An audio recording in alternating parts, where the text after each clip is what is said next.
नमस्ते, प्रणाम, हार्दिक अभिनंदन। आप सुन रहे हैं सूजी बोले। इस वाचक कन्या का नाम इशिता है और आज के एपिसोड का नाम है पंचमुखी आंजनेय स्वामी। तो अक्सर कर बचपन से मैं लोगों के घरों में, मंदिरों में हनुमान जी की एक बहुत अलग सी फोटो देखा करती थी, जिसमें उनके चार चार चेहरे हैं और चारों के चारों एक दूसरे से बहुत अलग। तो मैं बहुत क्यूरियोसिटी से लोगों से पूछती थी कि इनकी स्टोरी क्या है, कहाँ से आए, क्या हुआ। तो लोग बहुत हक पका के मुझसे कहते थे, ओह एक्चुअली हमारा घर है ना साउथ फेसिंग है और नेगेटिविटी दूर रखते हैं और शायद से रामायण की स्टोरी है। मैं कहा भाई साहब, ऑब्वियसली रामायण की स्टोरी है जब उसमें हनुमान जी हैं, पर मुझे ये तो बताओ कि क्या स्टोरी है। तो फिर से टेप रिकॉर्डेड आंसर शुरू हो जाता था। तो मैंने समझा कि इन लोगों से यहाँ पे बात करूँ, सेम आंसर सुनूँ, इससे अच्छा अपने क्वेस्ट पे निकल जाऊँ। तो मैं क्वेस्ट पे निकली पता करने के लिए कि स्टोरी क्या है। तो आगे आगे सुनिए क्या कहते हैं सूजी बोले। अब ये बात है रामायण के युद्ध की और इंद्रजीत को हाल ही में लक्ष्मण जी ने परास्त किया होता है। रावण बहुत पीड़ा में और बहुत दुख में होते हैं अपने बेटे की मृत्यु की। तो वो प्लान्स और स्कीम्स बहुत अग्रेसिवली बनाना शुरू करते हैं कि मैं जैसे तैसे राम और लक्ष्मण को यहाँ से हटाऊं और मेरे ज़िंदगी का स्ट्रेस ख़त्म हो। तो इसके तहत वो बुलाते हैं अहिरावण को, अपने भाई को, जो कि होता है पाताल लोक का स्वामी। अब जैसे ही अहिरावण आते हैं वो कहते हैं कि मेरे को इस युद्ध का पार्ट नहीं होना। पर रावण उनको थोड़ा सा है ना मीठी मीठी बातों में लपेटते हैं कि अरे तुम तो महामाया देवी के भक्त हो, अगर तुम राम और लक्ष्मण की बलि चढ़ाओगे ना तो माता तुमसे बहुत खुश होंगी। तो अहिरावण बातों में आकर हाँ बोल देते हैं, पर उनकी बातों को सुन रहे होते हैं विभीषण, जो कि जाके राम जी, लक्ष्मण जी और हनुमान जी को सब बता देते हैं कि आप थोड़े सतर्क रहना। अब जैसे ही हनुमान जी इस बात को सुनते हैं, वो राम जी और लक्ष्मण जी की कुटिया के बाहर है ना अपनी पूंछ से पूरा ऐसा डेरा सा बना देते हैं और पूरा कवर कर देते हैं कि उनकी आज्ञा के बिना कोई जा ना सके। अब अहिरावण बहुत कोशिश करते हैं कि अंदर चले जाएं और जैसे तैसे भगवान को किडनैप कर लें वहाँ से, पर हनुमान जी की पूंछ की वजह से वो अंदर जा नहीं पाते। तो अहिरावण मायावी होने के कारण रखते हैं विभीषण का रूप और विभीषण बन के हनुमान जी के सामने आते हैं। अब हनुमान जी कहते हैं कि विभीषण से तो हमें क्या दिक्कत होगी, तो हनुमान जी उन्हें कुटिया के अंदर जाने देते हैं। अब जैसे ही अहिरावण पहुंचता है कुटिया के अंदर, वो छू मंतर करके ले जाता है श्री राम को और लक्ष्मण जी को पाताल लोक। अब ये इंसिडेंट हुआ होता है तो असली विभीषण वहां पे पहुंचते हैं हनुमान जी के पास। अब जैसे ही हनुमान जी उनको फिर से देखते हैं, उन्हें पता चल जाता है कि अरे यार कुछ हो गया है। तो हनुमान जी बहुत ज़्यादा गुस्से में जाते हैं पाताल लोक की तरफ कि इसकी हिम्मत कैसे हुई कि मेरे होते हुए ये मेरे प्रभु को यहाँ से ले गया। अब जैसे ही वो पाताल लोक पहुँचते हैं तो देखते हैं कि रावण ने श्री राम को और लक्ष्मण जी को महामाया देवी की मूर्ति के नीचे रख रखा है बलि देने के लिए। अब हनुमान जी जाते हैं, ढिशुम ढिशुम सारी उनकी एक्शन वैक्शन होती है, पर अहिरावण बहुत कॉन्फिडेंस में मार खा रहा होता है और लड़ रहा होता है। तो हनुमान जी एक सेकंड के लिए ना ऐसे पीछे जाते हैं कि चल क्या रहा है यहाँ पे। तो आसपास देखते हैं तो साइड में है ना 5 दिए रखे होते हैं जिसमें होती है अहिरावण की जान। अब अहिरावण भाई साहब ने वोल्डेमॉर्ट की तरह अपनी जान को उन 5 दियों में रखा होता है, इस स्टिपुलेटेड क्लॉज के साथ कि जब वो 5 दिए एक साथ बुझाए जाएंगे तब ही वो मरेगा। अब हनुमान जी बहुत ट्राई करते हैं ऐसे तैसे जैसे भी ये मर जाए, पर होता नहीं है। तो हनुमान जी एक काम करते हैं जो कि उन्हें बहुत अच्छे से आता है। वो पीछे होते हैं, अपने हाथ जोड़ते हैं, आंखें बंद करते हैं और श्री राम का नाम लेते हैं। अब जैसे ही वो ये काम करते हैं, उनके 4 और सर आ जाते हैं। वो मौके पे चौका मारते हैं और सारे सारे दिए बुझा के रावण का वध कर देते हैं। अब ये जो 4 चेहरे हनुमान जी धारण करते हैं वो रिप्रेजेंट करते हैं पुरुषार्थ के 4 स्तंभ, धर्म, अर्थ, काम और मोक्ष। पर इससे पहले मैं आपको ये बताऊं कि ये कौन थे, किसके चेहरे थे, मैं एक छोटी सी स्टोरी सुनाती हूँ आपको। अब जब ब्रह्मा जी को कॉन्शियसनेस आई अचानक से, तो उनने कहा कि मैं क्या कर रहा हूँ यहाँ पे, मैं कौन हूँ, ये क्या जगह है। तो एक आकाशवाणी होती है जो कि उनको तप करने को कहती है। जब वो तप करते हैं तो उनको रियलाइज़ होता है कि वो विष्णु जी की नाभि में से निकले हुए एक लोटस पर बैठे हैं। तो उनको फिर भी समझ नहीं आता कि वो यहाँ पे कर क्या रहे हैं। तो फिर से तप करने बैठते हैं तो उनको पुराणों के ज्ञान का स्मरण होता है और वेदों के ज्ञान की प्राप्ति होती है। अब ब्रह्मा जी उस ज्ञान को लिखते हैं एक 100 करोड़ श्लोक के पुराण में और वो आगे के लिए रख देते हैं कि द्वापर युग में जब विष्णु जी वेदव्यास बनकर आएंगे तो फिर वो उन्हें छोटा करके 18-18 अलग अलग पुराण बनाएंगे। अब चलते हैं पंचमुखी हनुमान जी के चेहरों की तरफ। अब आकाश की तरफ देखता हुआ चेहरा होता है हयाग्रीव का। भगवान विष्णु ने हयाग्रीव का रूप लिया होता है हयाग्रीवासुर को मारने के लिए, जो कि था ऋषि कश्यप और दानु का बेटा। हयाग्रीवासुर ने देवी की आराधना करके ये वरदान लिया था कि उसको सिर्फ वही मार सकता है, और जैसे ही उसे वरदान मिला वो ब्रह्मा जी के पुराण और वेद चुराने के लिए भाग पड़ा। उसका पॉइंट ये था कि किसी के पास आदि पराशक्ति का ज्ञान ना पहुँचे, ना संस्कार पहुँचे, ना कुछ कुछ भी ना पहुँचे, सब अज्ञानी और सब मूढ़ बुद्धि रह जाए। तो ब्रह्मा जी बहुत परेशान पहुँचते हैं विष्णु जी के पास। विष्णु जी को वो सोता हुआ पाते हैं अपने धनुष पे से सर टिकाकर। अब ऐसा कहा जाता है कि किसी को भी किसी की नींद से उठाना ब्रह्म हत्या के बराबर होता है, तो ब्रह्मा जी तो करने से रहे। तो उन्होंने दीमक का आविष्कार किया कि जैसे ही धनुष के नीचे से दीमक खाएगी वैसे ही भगवान के सर में झटका आएगा और वो उठ जाएंगे। पर किसी को ये नहीं पता था ये अलग टाइप की माया चल रही है। जैसे ही भगवान का धनुष टूटता है और उनके सर में झटका आता है, उनका सर उनके धड़ से अलग होकर गिर पड़ता है। अब ब्रह्मा जी बहुत परेशान, सारे देवता बहुत परेशान, हाहाकार मच जाता है। तो फिर देवी प्रकट होती हैं बहुत आराधना के बाद और बताती हैं कि योग निद्रा रूप में मैंने ही इन्हें वश में कर रखा था। अब जाकर एक घोड़े का सर इनके धड़ पर लगाओ और हयाग्रीवासुर से लड़ने के लिए इनको भेजो। तो ब्रह्मा जी बहुत खुश कि मैं तो आया ही इसलिए था और मेरा तो सारा काम हो गया।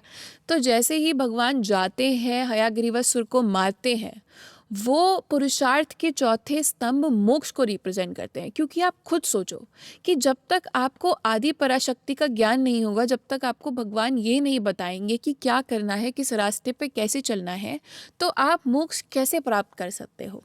अब पंचमुखी हनुमान रूप में नॉर्थ की तरफ देखते हैं वाराह, जिनका अवतार हुआ था हिरण्याक्ष को मारने के लिए, जो कि था ऋषि कश्यप और दिति का बेटा। अब हिरण्याक्ष ने भी यही किया, तपस्या करके वरदान लिया कि ABCDEFG पूरा नेम प्लेस एनिमल थिंग खेला उसने कि मुझे ये ना मार सके, मुझे वो ना मार सके, नर नारी जानवर कुछ भी। पर उसने सारे नाम लेते समय ना एक नाम छोड़ दिया, जो कि था सुगर का नाम। उसको लगा कि सुगर मेरा क्या ही बिगाड़ लेगा, but little did he know. तो जैसे ही उसे वरदान मिलता है वो जाकर सृष्टि को पानी में डुबा देता है, पूरी भूदेवी को पानी में डुबा देता है, और इस पॉइंट से कि मेरे को ब्रह्मा की सृष्टि चाहिए ही नहीं, मैं अपनी खुद की सृष्टि बनाऊंगा और अपने जैसे कूल लोग रखूंगा। श्योर, पर ठीक है। तो क्या हुआ कि भगवान रीजनिंग करने आए, कहा कि भूदेवी को तुमने पानी में डुबा रखा, पागल हो गया, तुम निकालो उनको। तो नहीं मानता हिरण्याक्ष। तो भगवान विष्णु रखते हैं वाराह अवतार, हिरण्याक्ष का वध करते हैं और भूदेवी को पानी से निकालते हैं अपने दांत पर रखकर। उनको सोलर सिस्टम में बाइज्जत वापस से स्थापित करते हैं और पुरुषार्थ के दूसरे स्तंभ अर्थ को रिप्रेजेंट करते हैं। अब अर्थ का मतलब प्लैनेट अर्थ नहीं, अर्थ का मतलब अर्थव्यवस्था, एक मॉरल सिस्टम, एक इकोसिस्टम, जो कि एक सृष्टि को चलाने के लिए बहुत ज़्यादा इम्पॉर्टेंट होता है। अब पंचमुखी हनुमान जी के रूप में ईस्ट की तरफ तो देख ही रहे थे हमारे प्यारे Hanuman ji ready to kill Ahiravan. South की तरफ देखते हैं नरसिंह भगवान, जिनका अवतार होता है हिरण्यकश्यप को मारने के लिए। अब हिरण्यकश्यप था ऋषि कश्यप और दिति का बेटा, और भगवान से इतना बैर लेकर बैठा था कि तुमने मेरा भाई मारा तो मारा कैसे। तो वो इसी के चलते इतनी घोर तपस्या करता है, आराधना करता है और ये वरदान लेता है कि मुझे ब्रह्मा की सृष्टि का कोई कुछ ना कर सके। ना मुझे कोई अस्त्र मार सके, ना शस्त्र मार सके, ना देव ना असुर, ना मुझे मेरे महल की कोई बाहर मारे, ना अंदर मारे, ना दिन में मारे, ना रात को मारे। तो इस वरदान के बाद वो इतना इतना ज़्यादा केओस पे निकलता है कि उसके राज्य में जो भगवान का नाम लेता है वो पकड़ के मार देता है उसको। इवन इस हद तक कि प्रहलाद अपने बेटे को भी वो मारने की कोशिश में लग जाते हैं कि भगवान विष्णु का नाम कोई लेगा तो लेगा नहीं। तो आप एक बात खुद छोटी सी सोचो कि जब तक इंसान आदि पराशक्ति भगवान की शरण में नहीं जाएगा, उसके पास ज्ञान नहीं होगा, तो वो धर्म और अधर्म में डिफरेंशिएट कैसे करेगा, उसको सही गलत पता कैसे चलेगा। तो भगवान विष्णु नरसिंह अवतार में हिरण्यकश्यप को मारकर लोगों को उसके दुराचार से बचाते हैं और धर्म की स्थापना करते हैं। अब पंचमुखी हनुमान जी में वेस्ट की तरफ देखते हैं गरुड़। गरुड़ है भगवान विष्णु के वाहन और ऋषि कश्यप और विंता के बेटे। तो बात ऐसी हुई कि विंता को ऋषि कश्यप की दूसरी बीवी कद्रू ने और उनके 1000 सांप बेटों ने बना रखा था बंदी। तो गरुड़ स्वाभाविक रूप से पहुंचे उनके पास कि मेरी माँ को छोड़ दो, ये क्या कर रखा है तुमने, कोई अच्छी बात है ये सब करना। तो वो 1000 सपोले मिलकर गरुड़ को कहते हैं कि इंद्रलोक उड़कर जाओ, हमारे लिए अमृत लेकर आओ, और जैसे ही हमारे सामने अमृत रखोगे हम तुम्हारी माँ को मुक्त कर देंगे। तो गरुड़ बहुत ज़्यादा धर्म संकट में, वो गए उड़कर इंद्रलोक, लड़ झगड़ के सबसे अमृत ले लिया, और जैसे ही वो वापसी कर रहे थे उनको मिलते हैं भगवान विष्णु। भगवान विष्णु कहते हैं देखो जो तुम कर रहे हो वो गलत है, मत करो इसको। तुम्हारा भाई अरुण मेरे सूर्य नारायण रूप में मेरा सारथी है, तो तुम भी मेरे वाहन बन जाओ और ये सब मत करो, ये सही नहीं होगा। तो पहले तो आप एक बार को ये सोचो कि अगर आपके हाथ में अमृत है तो आपको ये लालसा नहीं होगी कि आप अमृत खुद पीकर अमर बन जाओ, फिर तो आपके सामने कोई नहीं टिकेगा। पर गरुड़ के मन में ऐसा कोई विचार नहीं आया, और जब विष्णु भगवान ने उनको समझाने की कोशिश करी कि सही क्या है गलत क्या है, वो एक बार में समझ गए, जो कि ऋषि कश्यप के बाकी बेटे नहीं समझ पाए थे। तो भगवान विष्णु एक प्लान बनाते हैं, गरुड़ लेकर आते हैं अमृत, और जैसे ही अपने सांप भाइयों के सामने रखते हैं तो वो उनकी माँ को मुक्त कर देते हैं, क्योंकि क्लॉज तो यही था। पर जैसे ही वो अमृत ग्रहण करने वाले होते हैं, गरुड़ कहते हैं कि सुनो भाई, अमृत है ये, कोई ऐसी वैसी चीज़ नहीं है, जाके पहले हाथ मुंह धो कर आओ। तो वो सारे भाई कहते हैं कि कह तो सही रहा है। वो हाथ मुंह धोने जाते हैं, और वैसे ही इंद्र के बेटे आकर वो अमृत छू मंतर कर कर ले जाते हैं। तो बात की बात रख ली, मम्मी की मम्मी भी वहाँ से चंगुल से हट गई और सब कुछ ठीक हो गया। तो गरुड़ किसी भी अल्प बुद्धि से लिए हुए डिसीजन में, अहंकार में, हट में, बेवकूफ़ी में ना आकर, अमृत की लालसा ना रखकर पुरुषार्थ के तीसरे स्तंभ काम को रिप्रेजेंट करते हैं। और एक और बात, रामायण के टाइम पर गरुड़ आते हैं अपने बेटे जैसे भतीजे के रूप में, जटायु के रूप में, और सीता मैया को रावण के काम से भी बचाने की कोशिश करते हैं।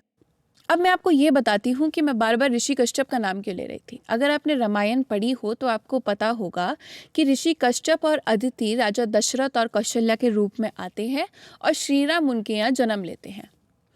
तो हमारी बुद्धि एज अ मनुष्य अलग अलग चीज़ों से निर्धारित होती है। अलग अलग चीज़ें मिलके हमारा स्वभाव बनाते हैं। थोड़ा सा अहंकार, थोड़ी सी अल्प बुद्धि, थोड़ा सा ज्ञान, थोड़ा सा अच्छा स्वभाव, थोड़ा सा बेवकूफ़ी, सब चीज़ें मिलकर हमारी बुद्धि बनाते हैं। पर हमारे हाथ में ही at the end of the day ये डिपेंड करता है कि हम किस चीज़ को डोमिनेट करने दें। या तो हम हयाग्रीवासुर जैसा बन सकते हैं, या फिर हम हिरण्याक्ष जैसा बन सकते हैं, या हिरण्यकश्यप जैसा बन सकते हैं, या फिर सब कुछ छोड़ के एक अल्टीमेट रियलिटी को मानकर गरुड़ की तरह उसमें विलीन हो सकते हैं। या फिर हम श्री रामचंद्र जैसा अपना चरित्र बना सकते हैं और लोकहित के लिए काम कर सकते हैं। Interesting right? तो हनुमान जी अलॉन्ग विद विष्णु जी के वाहन और विष्णु जी के अवतार आपके घरों में, आपके मंदिरों में बैठते हैं, ताकि वो आपको हर डायरेक्शन से बचा सके, ताकि कोई अननर्विंग सा अहिरावण आके आपका चैन और सुख नहार कर ले जाए। आज के लिए बस इतना ही। मे द शक्ति भी विद यू।